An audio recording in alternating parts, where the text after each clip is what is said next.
Right down the street, right now, down the street from this studio, Donald Trump is in town. He took a break from the campaign trail to come to Washington, D.C. for a ribbon cutting ceremony at his hotel, the old post office building here. Not sure if he's going to stop by and come on our show. I doubt he will. We will have someone from the AFL-CIO, though, in a few minutes, who is also at this ribbon-cutting ceremony at Trump's hotel. Not there for the ribbon-cutting ceremony, there to protest and humiliate Donald Trump, though. So we'll have them on the show to talk about that. Now, a lot of people are saying that Trump taking a break from the campaign trail, we've got less than 2 weeks until the election now, thank God.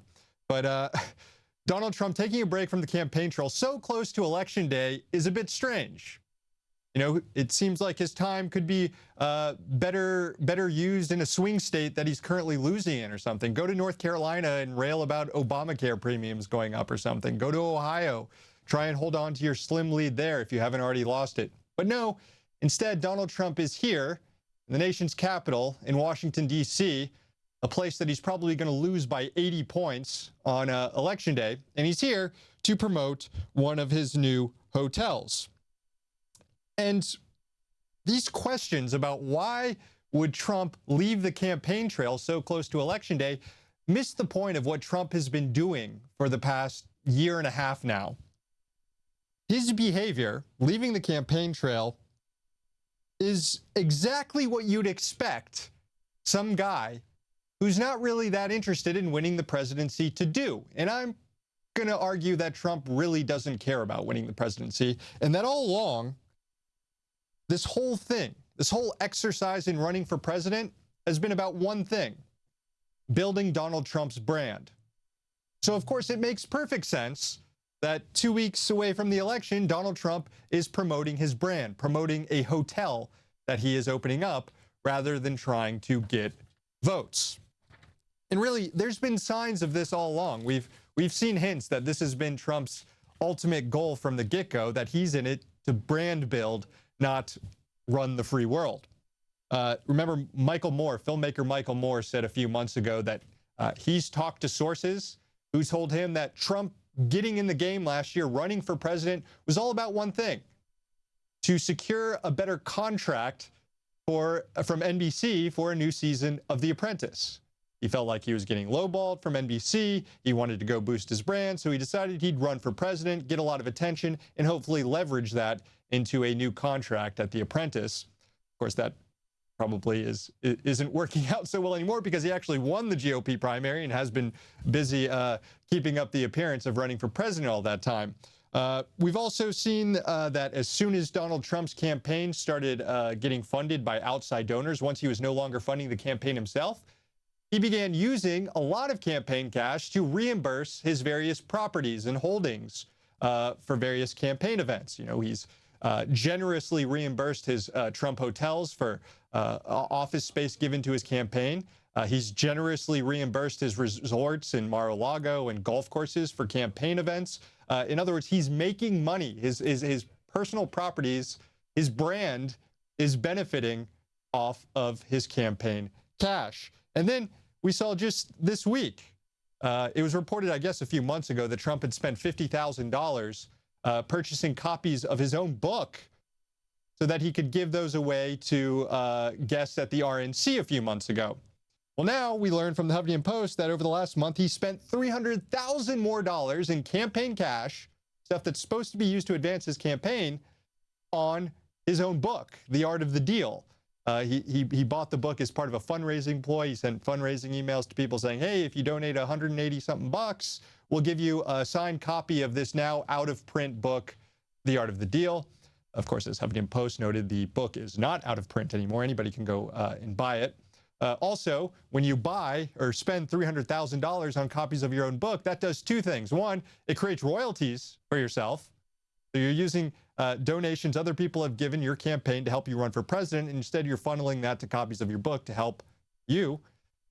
It also causes the book to go up on bestseller lists, thus promoting Trump's brand even more. Again, this has been Trump's goal all along. And you know, maybe he's gone back and forth on things. Once it looked like he's going to win, he's probably thought, wow, I might actually have a chance to win this thing. I love winning. You know, this will be a big boon for me. I'll go ahead and continue on it. But, you know, now that he is significantly down the polls, losing in all of these battleground states that that he needs to win if he's going to have any chance, I think Trump is falling back more and more on that original plan, that the least he can get out of this whole thing is his brand in a better position to be marketable after the election. Of course, the irony in all that is Trump's brand has taken quite a hit. You know, you have all around the world in hotels that have Trump's name, you have protests from people, and you have people who run these hotels considering taking Trump's name off of these hotels now. There's talk about Trump's hotels even in the U.S. bearing a different name. So even though he got into this whole thing to boost his brand, that might not be working out either. We also know that the campaign has brought on people from Breitbart, suggesting that perhaps after this campaign is over, Trump might have his eye on some media venture, maybe Trump TV. And in fact, this week, just this week, we got a glimpse of Trump TV. On Monday, through his Facebook page, they started doing a live stream that's supposed to happen every day from here until the end of the election at 6:30 p.m. Eastern time. The Trump campaign is going to basically host a show with a Trump campaign team, guests and stuff. Basically a news show that seems to portend that Trump is already gearing up for some sort of Trump TV adventure once he gets trounced in 2 weeks at the polls. In fact, I want to play this clip, and it speaks to this idea that the campaign really doesn't have it together and isn't trying to win. This is from Trump TV on Monday. These are the two hosts talking about what it's like being in the Trump war room, where normally you have staff reaching out to voters and trying to get out the vote. Here's what's actually going on in the Trump war room.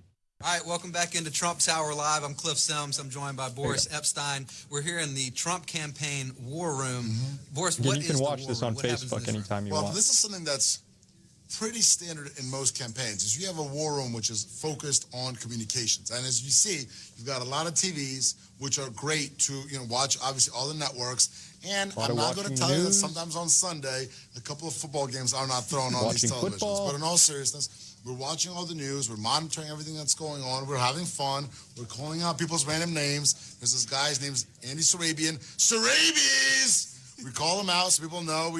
Because you can't just be serious all the time. Did no one tell you not to do inside jokes on TV? It's not an inside joke. It's gonna be like trending on Twitter now. So that's the Trump war room. Mostly watching football, watching cable news, shouting at each other, inside jokes. It sounds a lot like a frat house. You know, sounds a lot like a campaign that isn't really interested in winning the election. So if you ask me, Trump leaving the campaign trail now to promote his hotel is exactly what you'd expect him to do. And as I said, the funny thing about all this is Trump's brand is taking quite a hit as a result of all of this. So in the end, when this is all said and done, he might not have a fallback option. Once he loses by 200 electoral votes on November 8th, you know, he might not have Trump TV or any of these other things to fall back on because his name has become so toxic as a result.